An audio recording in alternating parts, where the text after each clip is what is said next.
Hello, welcome to my channel. आज हम पढ़ने वाले इंडियन क्लासिक लिटरेचर की यूनिट फर्स्ट का part A, the Mahabharata, the dicing and sequel to dicing. ये video BA honours English DSC 3 और बीए प्रोग्राम डीएससी 1 के स्टूडेंट के लिए होगी, और जिन्होंने जेनरिक इलेक्टिव में कोर्स चूज़ किया उनके लिए भी यूज़फुल होगी। और ये वीडियो न्यू एजुकेशन पॉलिसी के अकॉर्डिंग है for student DU, SOL, NC web, regular students. और ये सेमेस्टर 1 में है, लेकिन अगर कोई इसको जनरल कनेक्टिव में लेगा तो उसके अलग अलग सेमेस्टर भी हो सकते हैं। तो वीडियो को स्टार्ट करते हैं। और for better experience you can switch video to 1.25x playback speed. So let's start the topic. A detailed study. The central narrative of the epic is the struggle for power between the Kauravas and the Pandavas. The Mahabharata is an epic, a Mahakavya, primary historical work. The method of its transmission was oral. It was passed on from generation to generation. Mahabharata was considered as book of books. जो महाभारत का central theme है वो है power के लिए struggle between Kauravas and Pandavas. और महाभारत एक epic है जिसको एक महाकाव्य कहा जाता है। ये एक हिस्टोरिकल वर्क है, और जो महाभारत की मेथड था ट्रांसमिशन का वो ओरल था, और ये generation to generation pass on हुआ है। महाभारत को as a book of books consider किया जाता है। और ये अब इसमें हम आगे डिटेल समरी पढ़ेंगे डाइसिंग सीक्वल की। Having up a capital in a new city at Khandavprastha which they render into Indraprasth as opposed to Hastinapur, over which the Kaurav preside. Yudhishthir established lordship over a large number of rulers in North India. He then seek to legitimize its authenticity by performing a Rajsuya Yagya, to which all the barons of various kingdoms are invited and pay tribute in acknowledgement of Yudhishthir's supremacy. The only two state ruler from whom tribute is not received are King Drupad, father of Draupadi, and ally by marriage of the Pandavas, and Krishna, who had helped the Pandav to slay Shishupal. ये start होती है story Khandavprastha से, यानी कि जो खांडवप्रस्थ थी उसको उन्होंने बदलकर इंद्रप्रस्थ बना दिया पांडवों ने, और जो कि हस्तिनापुर से अलग युधिष्ठिर की राजधानी बनी। वहाँ पर युधिष्ठिर की लॉर्डशिप जो थी वो काफ़ी रूलर्स पर थी नॉर्थ इंडिया में, तो उसको लेजिटमाइज करने के लिए, उसको ऑथेंसिटी देने के लिए एक यज्ञ परफॉर्म हुआ था जिसका नाम था राजसूय यज्ञ, जिसमें कि अलग अलग किंगडम्स के किंग को इनवाइट किया गया और वो अपनी ट्रिब्यूट जो है वो युधिष्ठिर के लिए एक्नॉलेज करें उसकी सुप्रीमेसी के लिए। तो इसमें दो स्टेट यानी रूलर थे जिनका ट्रिब्यूट रिसीव नहीं किया गया। एक तो किंग ध्रुपद जो कि फादर थे द्रौपदी के, और एक अलाई थे पांडव्स के, और कृष्ण जिन्होंने पांडव की हेल्प की थी शिशुपाल को मारने के लिए। When the Pandav hold such an important ceremony as a Rajsuya Yagya, it is natural that their Kaurav cousin from Hastinapur are also invited. Living in a new territory of Indraprasth, Yudhishthira turned his poor land into a wealthy kingdom and declared himself kings of kings. However, the visit of Kauravs, jealous at the sheer wealth, amassed and splendor of the new capital, its palace and hall, जब पांडव ये एक important ceremony hold कर रहे थे जैसे राजसूय यज्ञ, तो ये नेचुरल था कि उनके कज़न कौरव हस्तिनापुर से आए, वो भी इनवाइटेड थे। उनको एक मतलब एक वेल्दी किंगडम में देखकर, जिसको कि युधिष्ठिर ने पुअर लैंड को एक वेल्दी किंगडम बना दिया इंद्रप्रस्थ को, तो और उसने अपने आप को किंग्स ऑफ किंग डिक्लेयर कर दिया। तो जो कौरव थे वो इस बात से जेलस थे कि उनके पास इतने वेल्थ कैसे हो गए, और उनका जो उनकी कैपिटल थी वो बहुत सुंदर थी, उसके palace and hall. Duryodhana the eldest of Kauravas is jealous and humiliated on his visit to the magnificent palace. जो दुर्योधन थे, एल्डेस्ट थे कौरव में, वो जेलस और ह्यूमिलेटेड हो गए उनकी विजिट पर मैग्निफिसेंट पैलेस में। उन्होंने गलती से गिलास फ्लोर को पूल समझ लिया और बाद में पूल को गिलास फ्लोर समझ के वो उसमें गिर गए। तो द्रौपदी और भीम थे उन पर हंसे थे, तो उन्होंने कहा था कि मैं इसका मतलब बदला ज़रूर लूँगा, एज अ डिस्ट्रक्शन उन्हें एज अ डिस्ट्रक्शन कहा था उन्होंने। Duryodhan follows the advice of his uncle the cunning Shakuni, an infamous dice player, and invites Yudhishthir to game of dice. They know well that gambling is Yudhishthir one's weakness. Vidur is sent to invite the Pandav to visit Hastinapur and play a dice game there. जो दुर्योधन थे उन्होंने अपनी jealousy और humiliated जो हुए थे वो उसके बारे में अपने अंकल शकुनी को बताया, जो कि वो बहुत चालाक थे. उन्होंने युधिष्ठिर को एडवाइस दी कि वो दुर्योधन को एडवाइस दी कि वो युधिष्ठिर को गेम ऑफ डाइस के लिए बुलाएं, जिसमें कि शकुनी जो थे वो काफ़ी फेमस डाइस प्लेयर थे. तो और उनको ये पता था कि गैमलिंग जो है यानी कि डाइसिंग का जो गेम है, जुए का गेम है, वो युधिष्ठिर की वीकनेस है. विदुर ने पांडव को इनविटेशन दिया हस्तिनापुर आने का, जिससे वो डाइस गेम खेले वहाँ पर. Yudhishthir accept the invitation. Both Dhritarashtra and Yudhishthir ignore Vidur's warning to avoid the game, which may result to destructive consequence. Shakuni was confident that he could defeat Yudhishthir easily, and thus Duryodhan could fulfill his ill motive of outdoing the Pandavas. जो युधिष्ठिर थे उन्होंने invitation को accept किया.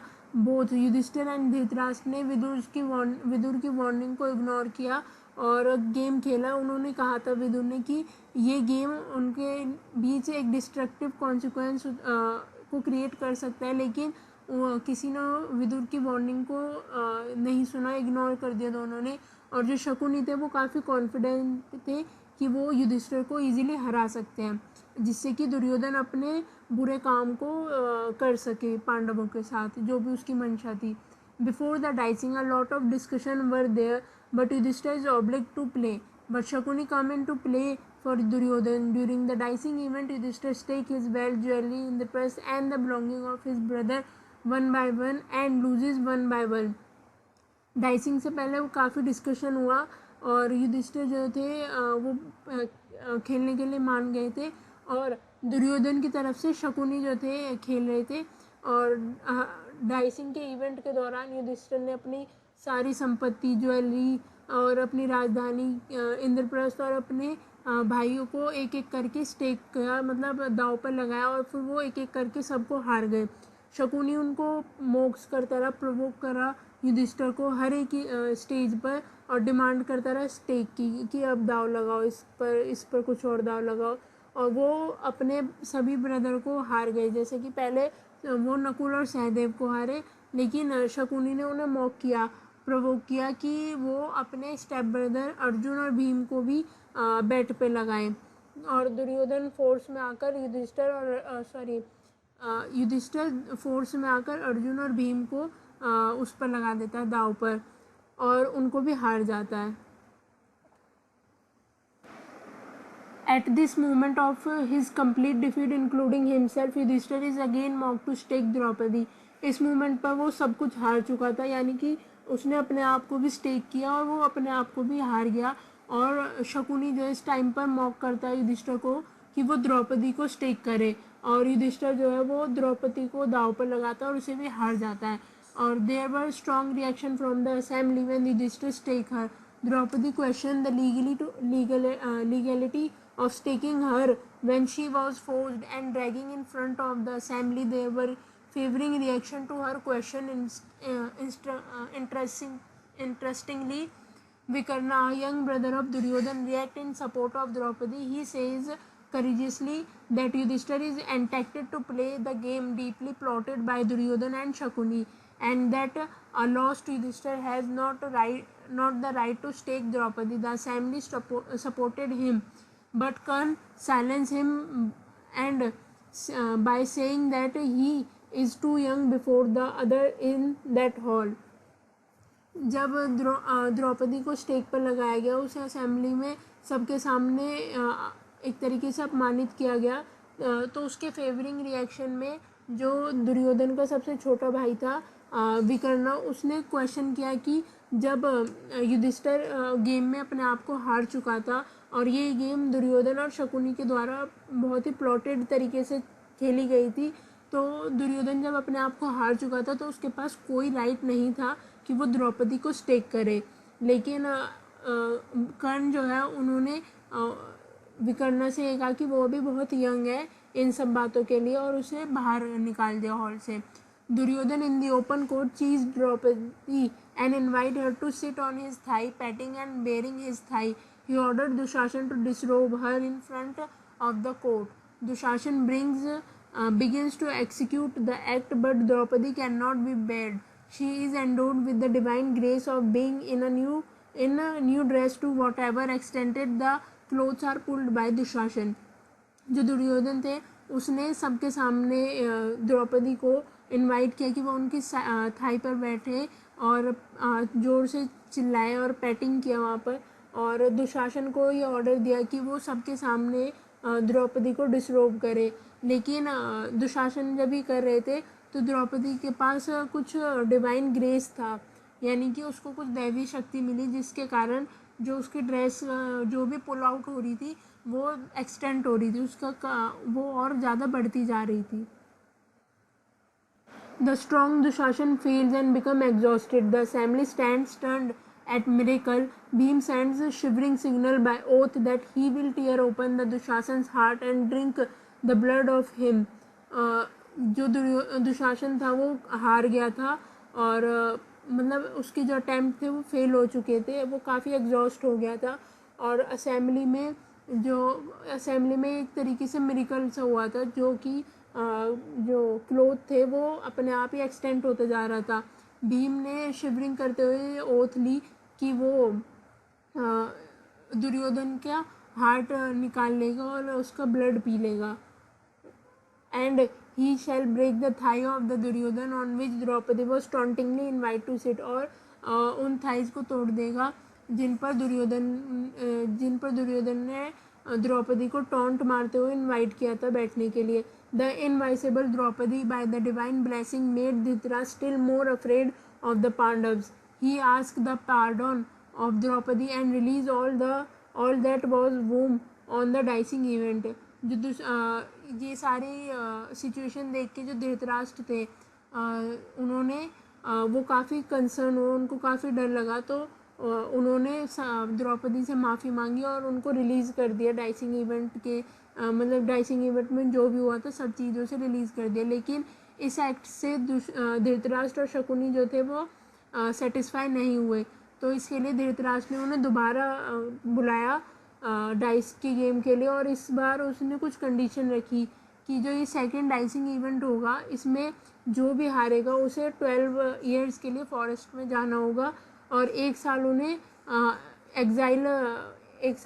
Disguise करना होगा, यानी कि एक साल गुप्त वास करना होगा, जिससे कि अगर वो आइडेंटिफाई हो गए उस एक साल के पीरियड के दौरान तो उन्हें दोबारा से 12 ईयर के लिए फॉरेस्ट भेजा जाएगा और एक साल उनको फिर से डिसगाइज करना होगा।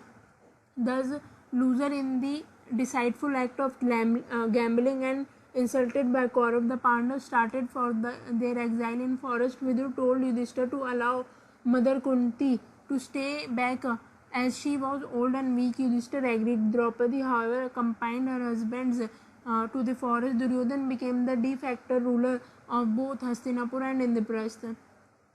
और ये जो सेकेंड डाइस का इवेंट हुआ था इसमें भी वो हार गए, जिसके रिजल्टेड उन्हें फॉरेस्ट में जाकर रहना होगा 12 ईयर के लिए और एक साल डिसगाइज में। तो विदुर जो थे उन्होंने दुर्योधन से कहा कि वो अपनी मदर को अलाउ करे, कुंती को, कि वो यहीं पर रहे, यानी कि हस्तिनापुर में रहे, क्योंकि वो ओल्ड एंड वीक है। युधिष्ठिर उनकी बात मान गए विदुर की, और द्रौपदी उनके साथ चली गई फॉरेस्ट और कुंती वहीं पर हस्तिनापुर में रही। Thanks for watching. अगर आपको वीडियो पसंद आई हो तो वीडियो को लाइक करें, वीडियो को शेयर करें एंड चैनल को सब्सक्राइब करें। और ये इसका पार्ट 1 था, मतलब इस यूनिट का पार्ट 1 था, पार्ट B भी अपलोडेड किया जाएगा, so stay tuned. Thank you.